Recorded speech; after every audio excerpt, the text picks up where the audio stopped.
भारत परिषद का 34वां स्थापना दिवस आज लखनऊ के एक निजी भवन में बड़े ही धूमधाम से मनाया गया। वहीं इस अवसर पर भारी संख्या में कार्यकर्ता और पद अधिकारी मौजूद रहे। कार्यक्रम की शुरुआत दीप जलाकर की गई, साथ ही वहीं इस अवसर पर आए हुए अतिथिगणों का सम्मान तो देकर किया गया। वहीं भारत परिषद के राष्ट्रीय अध्यक्ष पूर्व न्यायाधीश चंद्रभूषण पांडे ने कहा, हमने विषय चुना है जात न्याय आंदोलन। कहा कि सबकी जाति की हिस्सेदारी और भागीदारी होनी चाहिए। कहा अभी तक अगली पिछली जाति को लेकर आरक्षण की व्यवस्था चल रही थी, वहीं कई ऐसी जातियां हैं जिनको लाभ नहीं मिल रहा है।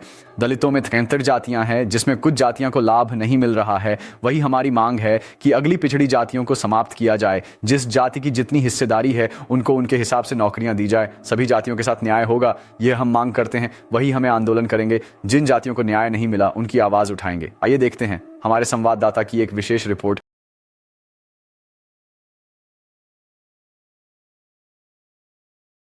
चंद्रभूषण पांडे जी पूर्व न्यायाधीश, जो कि समय समय पर हमारा हर सुख दुख में मार्गदर्शन भी करते हैं और हमारे साथ कंधे से कंधा मिलाकर हर संघर्ष में साथ भी देते हैं।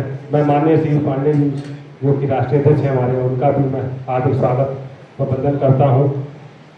साथ ही मेरे राष्ट्रीय उपाध्यक्ष और इन्हीं मुद्दों के साथ है, लेकिन एक नैतिक पार्टी ऐसी है जो निष्पक्ष मुद्दा रख करके सबको सम्मान दिलाने के लिए कोशिश करती है। परिषद का ये 34वां स्थापना दिवस है और इसमें हम लोगों ने जो विषय चुना है वो है जाति न्याय आंदोलन। सवाल है कि जाति न्याय है क्या, ये आप लोगों के अंदर, सबके अंदर। तो जाति न्याय का मतलब है कि प्रत्येक जाति को भागीदारी और हिस्सेदारी होना चाहिए। उसको हम लोग कराएंगे, उसका आज हम लोग संकल्प ले रहे हैं। प्रत्येक जाति, अभी तक जो व्यवस्था चल रही है वो अगड़े पिछड़े और दलित के आधार पर वर्गीकरण किया गया है और उसके हिसाब से आरक्षण देके और वो व्यवस्था चली जाए। उस आरक्षण की व्यवस्था से ये हुआ है कि सभी वर्गों की कुछ बड़ी बड़ी जो जातियां हैं, 3-4 हर वर्ग में, चाहे अगड़े की 2-4 जातियां हो, पिछड़े की 8-10 जातियां हो, दलितों की कुछ 4-6 जातियां हो, सारा का सारा लाभ यही जातियां उठा रही हैं। जबकि तमाम सैकड़ों जातियां हैं हर वर्ग में जिनको कि लाभ नहीं मिल रहा है।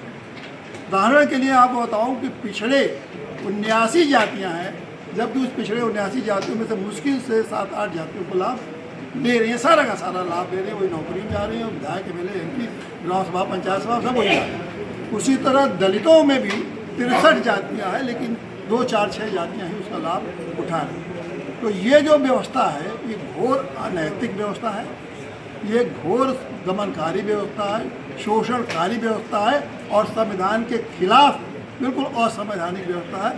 तो इसको ख़त्म करके हम लोगों ने ये तय किया है कि हम हर जाति उसकी संख्या के हिसाब से हम लोग उनको हिस्सेदारी और भागीदारी कराएंगे। और क्योंकि ये क्यों ऐसा अवसर आया, क्योंकि अब जाति जनगणना हो रही है, तो जाति जनगणना के बाद तो हर जातियों की संख्या आपके पास उपलब्ध रहेगा। ब्राह्मण से लेकर डोम तक की संख्या आपके पास उपलब्ध होगा। तो डोम को भी उस व्यवस्था में उतना ही हक है जितना कि ब्राह्मण को है।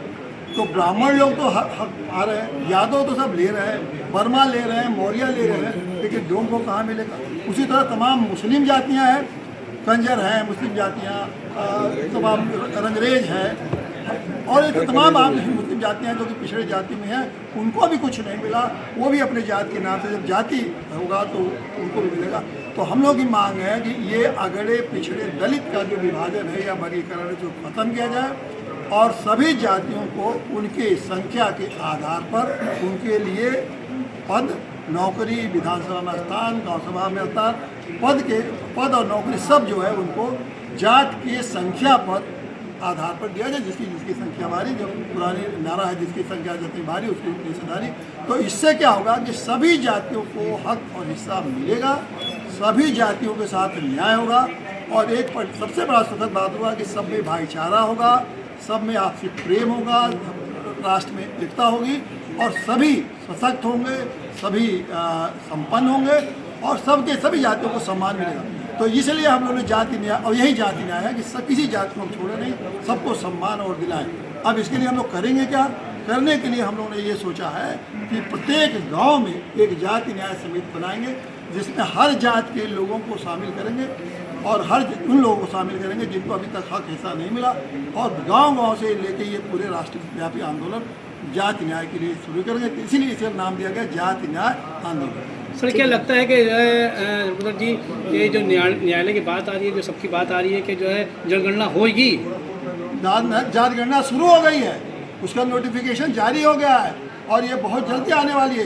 ये भ्रम में न रही है, ये भ्रम ने इसलिए नहीं रही है कि पूरी तरह से राजनीतिक खेल है, खास करके मोदी जी का राजनीतिक खेल है। मैं तो कहता हूँ राजनीतिक जनता के साथ मोदी जी बहुत बड़ा धोखा करने जा रहे हैं। इसलिए हम समय के पहले हम लोगों ने इसे सचेत कर रहे हैं जनता से, समझ लीजिए कि आपके साथ धोखा न हो जाए। और अगर ये जान लीजिए कि अगर जाति जनगणना के साथ धोखा किया गया तो जाति संघर्ष होगा, इस देश में बचा पाना मुश्किल हुआ, देश विखंडित हो जाएगा। और इसीलिए हम लोग सचेत कर रहे हैं कि देश को बचाना है तो जाति न्याय करिए, एक एक जाति को हिस्सा दीजिए, नहीं तो देश को नहीं बचा पाएंगे। हम लोग हमेशा संवैधानिक नैतिकता की बात करते हैं, इसलिए संविधान के अनुरूप ये हम लोग कह रहे हैं हर जाति को हिस्सा दीजिए, नहीं तो देश नहीं बचेगा, फिर आपके हाथ से कुछ नहीं रहेगा और ये जाति नष्ट हो जाएगा और इस देश के ही लोग भारत को नष्ट करेंगे। चुनाव से पहले लिस्टें गायब हो जाती हैं, जाति जनगणना किस तरह से होगी सर?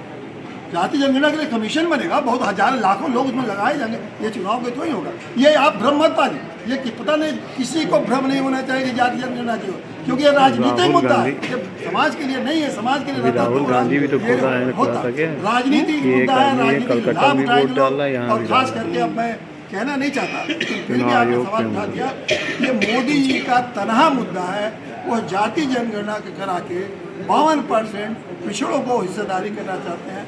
उन पिछड़ों का जिसमें कि 79 जातियाँ हैं, जिसमें कि सिर्फ 5-6 जातियाँ लाभ उठाती हैं, उसमें 60 से ज़्यादा जातियाँ उसको कुछ मिलता ही नहीं है। वो लाभ उठा के अकेले भारत के नेता बनना चाहते हैं पिछड़ों को, तो फिर उसके बाद न उनको ज़रूरत रहेगी RSS की और न ज़रूरत रहेगी आपके हिंदू राष्ट्र की। और अकेले मोदी जी आजीवन जब तक चाहेंगे 52% वोट लेके देश के प्रधानमंत्री बने रहेंगे, वही कुछ नहीं कर पाएंगे। आप लोग चिल्लाते रहेंगे, डंडा पीटते रहेंगे, मोदी जी का